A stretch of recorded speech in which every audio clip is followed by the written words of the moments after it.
Miss Eugene. All right, hello, my name is Solomon. And I'm David Race, and we'll be performing a line from Brighton Beach Memoirs. I'm Eugene, and you can stand.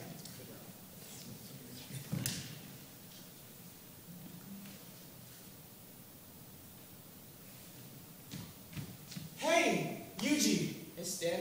What are you doing home so early? Is Pop home yet? No. Did you ask about the tickets? What tickets? For the Yankee game. You said your boss knew this guy who could get passes.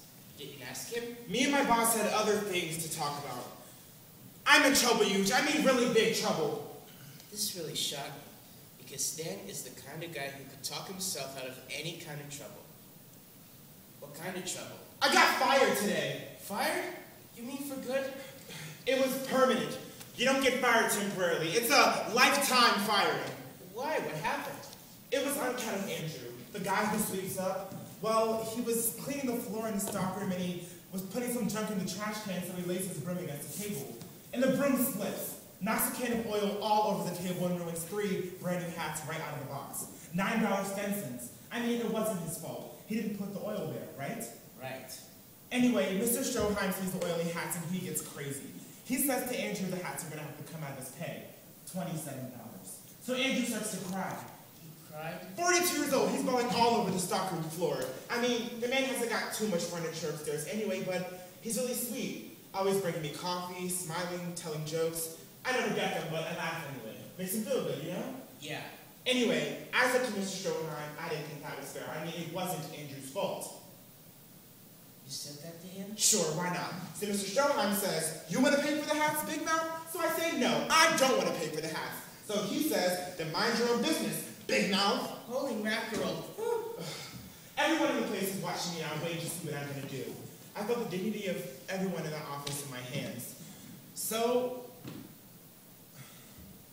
But Mr. Stroheim is looking at me like machine gun bullets are coming out of his eyes.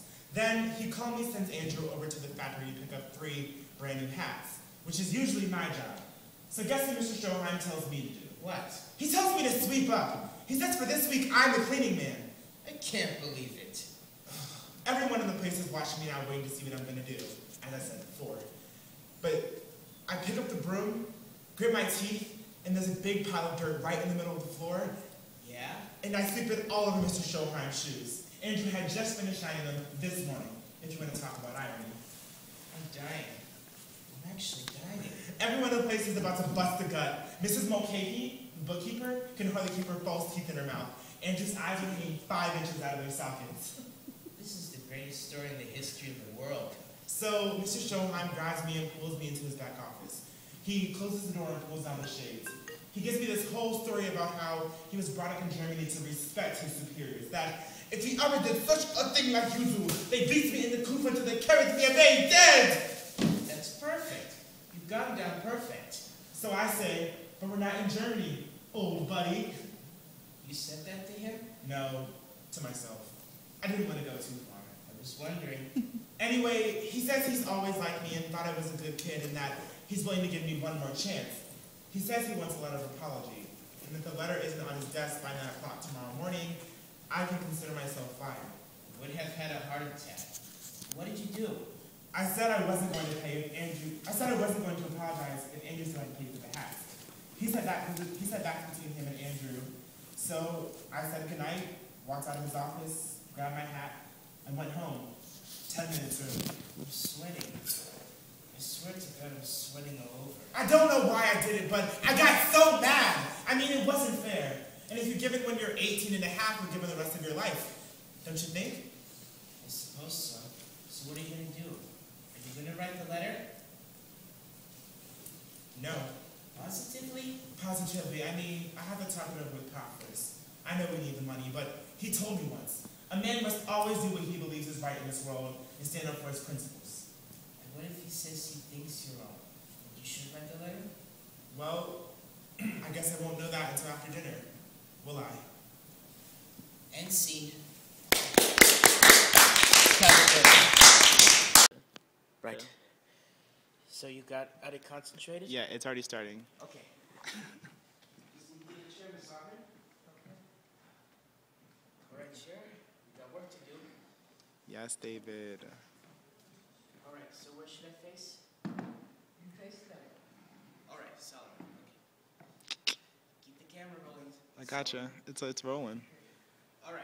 I'm David, and I'm going to perform on this monologue from Our Wilderness by Eugene O'Neill. Okay. I'm going out. You know what I think? It's Aunt Lily's fault Uncle Sid's going to ruin. It's all because he loves her, and she keeps him dangling after her and eggs him on and ruins his life, like all women love to ruin men's lives. I don't blame him for drinking himself to death. What does he care if he dies after the way she's treated him? I'd do the same thing myself if I were in his boots.